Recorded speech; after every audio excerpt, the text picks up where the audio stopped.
The grotesque demise of Henry VIII. A king's body becomes his prison. When gods rot, the beautiful monster's origin story. Picture this.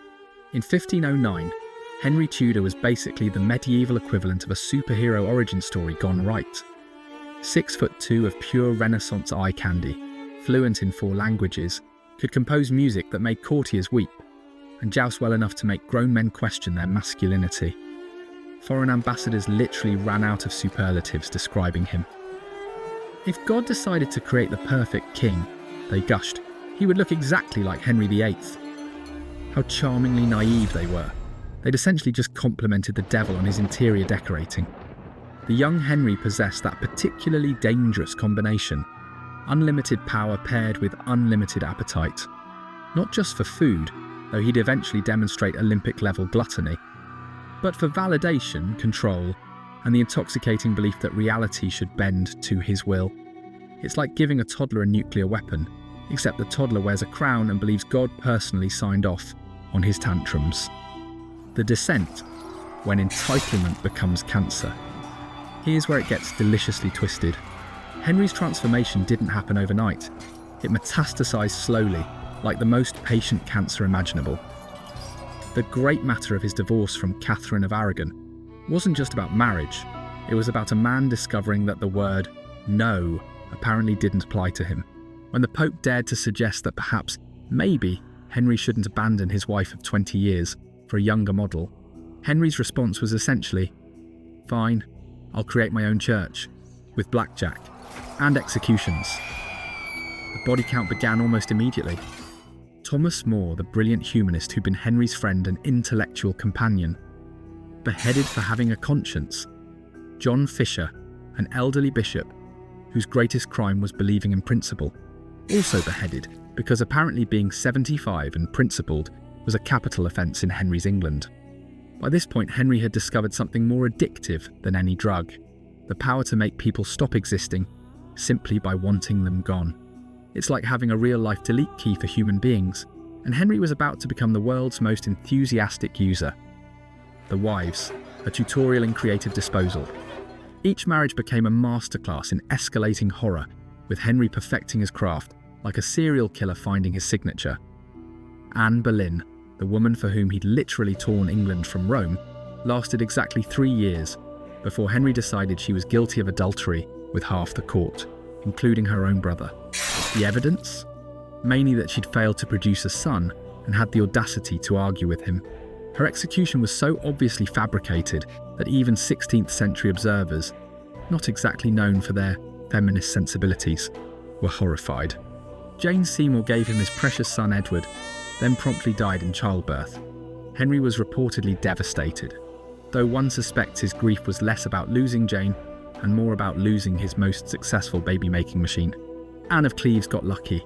Henry found her so physically repulsive, ironic considering what he'd become, that he divorced her rather than killed her. She essentially won the Tudor lottery by being too ugly to murder. Catherine Howard was barely 20 when Henry married her, and still a teenager when he had her executed for adultery. Whether she was actually guilty is irrelevant. By this point, Henry's paranoia had reached clinical levels. He was essentially executing wives for the crime of not being perfect. The body horror begins. Karma gets creative. Here's where the universe apparently decided to develop a sense of humour, specifically the kind of cosmic justice that would make Greek tragedy writers weep with envy. Around 1536, Henry suffered a jousting accident that may have caused brain damage. Some historians suggest this explains his later paranoia and rage. Others point out that he was already showing signs of being a psychotic tyrant, so maybe the accident just gave him an excuse. More importantly, the accident left him with a leg wound that refused to heal. And here's where things get medievally revolting. The wound became ulcerated, constantly weeping pus and blood. The smell was so intense that courtiers could detect his approach from 3 rooms away. Imagine the world's most expensive early warning system, except instead of alerting you to danger, it warned you that something was about to make you vomit. The medical treatment was almost worse than the condition. Picture this: 16th century physicians, operating with roughly the same medical knowledge as your average medieval peasant, decided the best treatment was to cauterize the wounds with red-hot irons. Because nothing says healing like literally cooking infected flesh. They also applied mercury and arsenic, both deadly poisons, directly to open wounds, while simultaneously draining his blood with leeches. It's like they were actively trying to kill him while pretending to help, which, given Henry's personality, was probably exactly what they wanted to do. The monster in the palace, when karma becomes art. By the 1540s, Henry had become something from a medieval nightmare. His weight had ballooned to over 400 pounds, in an era when most people struggled to reach 150. Palace doorways had to be reconstructed to accommodate his bulk. A special pulley system was installed to move him between rooms, like some grotesque cargo. The king, who had once been Europe's most athletic prince, couldn't walk unaided. The man who had dazzled courts with his dancing now needed mechanical assistance to stand. It's like watching Superman slowly transform into Jabba the Hutt, except with more executions and worse hygiene. The ulcers had spread and multiplied. His legs were essentially rotting while he was still alive, leaking fluids that made the entire palace reek of death and decay. Servants had to change his bedding multiple times daily, and even then, the smell was overwhelming. Courtiers began carrying perfume-soaked handkerchiefs, not as fashion accessories, but as survival gear. Imagine having to pretend your boss doesn't smell like a corpse, while simultaneously terrified that showing any sign of disgust might result in your execution.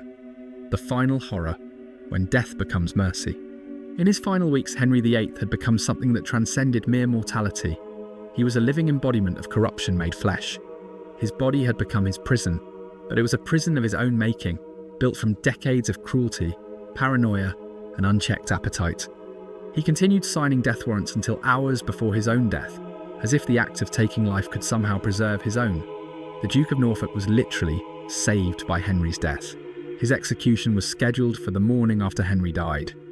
On January 28, 1547, Henry VIII finally died, and the stench that had plagued Whitehall Palace for years began to dissipate.